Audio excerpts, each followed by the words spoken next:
But ulama at that time did not demand any sign as far as Messiah is concerned, because they thought they could prove it from the Quran as they understood. That Messiah is in heaven and this man is born here on earth. He could not be the same Messiah. They thought this was quite enough.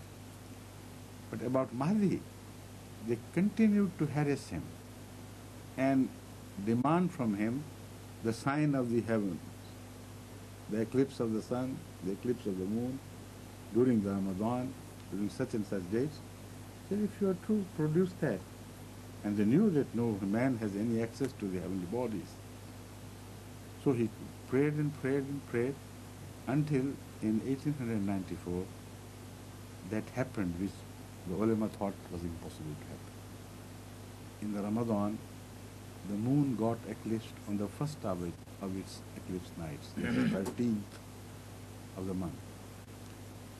And when it happened, then people from all over India, Ahmadis, who knew this was a sign, this is going to be a sign, started rushing towards Qadian to see if in the same month, or let's say when in the same month, the sun would also get eclipsed according to the prophecy. So 28th was the day, according to the prophecy, when the sun was to be eclipsed. Because sun gets eclipsed on 27th, 28th, 29th. And the prophecy was that middle of the dates, middle of the day, which is 28th. So they knew precisely what was going to happen. And arrangements were made on the top of the mosque Mubarak, Masjid Mubarak is the name. And they were waiting. Everybody was excited to see when the second part of the sign from Allah would appear. And at about 9 o'clock, while they were all sitting together at the top of the mosque, a man rushed and said, the moon is eclipsed, the sun is eclipsed, the sun is eclipsed. He kept shouting as running towards them. And then they all got up and saw, and it was the beginning of the eclipse. Yet it was not yet full. And they were expecting the sign to be so powerful and strong that the whole moon should be eclipsed, the whole sun should be eclipsed. And lo, within 2 hours, an hour and a half, the entire sun got eclipsed. Imagine their state of mind. So not only was he told by Allah, but Allah supported him with heavenly signs which were beyond the power of any human being. So to claim to be a Messiah is something else. To show the signs is quite a different story. But these signs were related to Messiah, not Messiahhood, but to Mahdaviya. So let's turn back to Mahdaviya.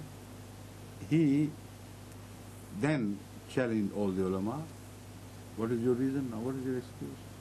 Come and believe. But as far as the Masihiyat is concerned, his being Masih Maud, this was debated continuously. About Mahdaviyat, they were nonplussed, so they avoided the issue. You see, in all their discussions, our sense, it is not the Mahdaviyat which is highlighted by the ulama. They know that they have such a weak point there that they will be cornered and completely nonplussed.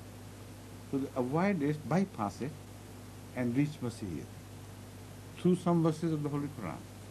But mainly, not with the verses of the Quran, with the superstitious views about Messiah, the first Messiah, which they had inherited from medieval generations, not from the Rasulullah, from Rasulullah. Hadhrat Sallallahu Alaihi Wasallam had never said that Messiah was never put to cross. Never, he never said that. He never said that he was taken bodily to the heaven and instead some Jew was given the shape of Messiah and he was crucified. He never said that. I don't know where they got this, fairy tale from. And they, because again, it was inherited by them through generations, so they did believe in that. And this is what they repeatedly said again and again and again. The Messiah is in the heaven. You are here. How could you be the Messiah?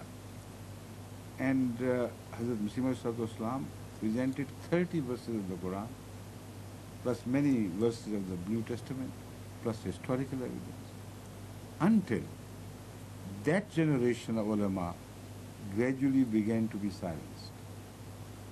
And the next generation became so awe-stricken because of the overwhelming arguments of Ahmadi that they ultimately dropped this issue as if it was not an issue at all. So they started with Madhaviyat, ended up with Messiahhood, and kicked a lot of shindy and raised such huge hue and cry in the beginning. But as the century progressed, their voices were silenced. Now they don't take up it as an issue at all. Unbelievable. Imagine, read the literature of those days, and now they're completely silenced as if it doesn't make any difference whatsoever whether Messiah is alive or dead. You know, as they say something in English, I don't want to repeat, but they care a fig for that, let's say. Huh? Why? Because they know if they go into debate with Ahmadi, they'll be roundly beaten. And the Quran will support them. So ultimate inner crookedness is that they have decided not to believe. Even if they have to reject Quran, even if they reject Hadith, they say, all right, these things are unimportant. Our forefathers were stupid. They started giving it unnecessary emphasis. No Mahdi, no Mahdi, no Messiah. So this is the practical state. And even Jamia Azhar has issued the edict that Messiah is dead.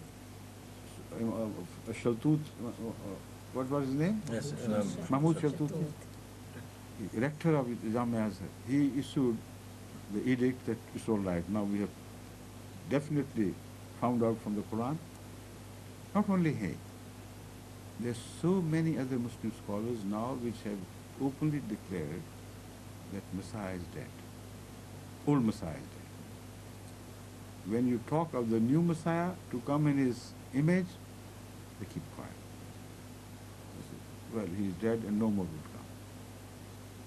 So this is the state of affairs. That is how he was told, and how Allah, following that revelation, gave him a host of arguments to support the claim. So it's not just a case of a mental person who believes that he is something. Because he can't concoct arguments, he can't create heavenly evidence in his favor.